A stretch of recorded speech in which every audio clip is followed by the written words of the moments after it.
கடலூர் மாவட்டத்தில் நேற்று பெய்த திடீர் மழையால் அந்த பகுதியில் வைக்கப்பட்டிருந்த 500க்கும் மேற்பட்ட நெல் மூட்டைகள் மழைநீரில் நனைந்து சேதமடைந்திருக்கிறது.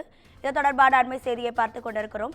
இது குறித்தான கூடுதல் தகவல்களை தருவதற்காக நமது செய்தியாளர் பொய்யாமொழி இணைப்பில் இருக்கிறார். பொய்யாமொழி, வணக்கம். உங்க விரிவான தகவல்களை சொல்லுங்க. வணக்கம் ராதிகா. கடலூர் மாவட்டம் வேப்பூர் அருகே இளங்கனூர் கிராமத்தில் அரசு நேரடி கொள்முதல் நிலையம் செயல்பட்டு வருகிறது. இதில் பாத்தீங்கன்னா 100க்கும் மேற்பட்ட விவசாயிகள் அந்த நெல் கொள்முதல் நிலையத்தில் பயன்படுத்தி வருகின்றனர். இந்த நிலையில பாத்தீங்கன்னா நெல் மூட்டைகளை அரசு கொள்முதல் நிலையத்தில் அடுக்கி வைத்திருந்தனர். இந்த நிலையில் நேற்று பெய்த மழையால் 500க்கும் மேற்பட்ட நெல் மூட்டைகள் மழையில் நடந்து சேதமானது. தார்பாய்கள் போட்டும் மழை நீர் நனைந்ததால் நாசமாகி போனது.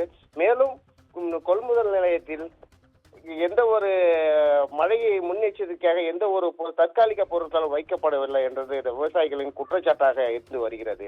மேலும் பாத்தீங்கன்னா இந்த மழையால் ஒரு 500க்கும் மேற்பட்ட மூட்டைகள் நெல் மூட்டைகள் மழையில் நனைந்து நாசமாக போனது. ராதிகா, உங்க தகவல்களுக்கு நன்றி பொய்யாமொழி.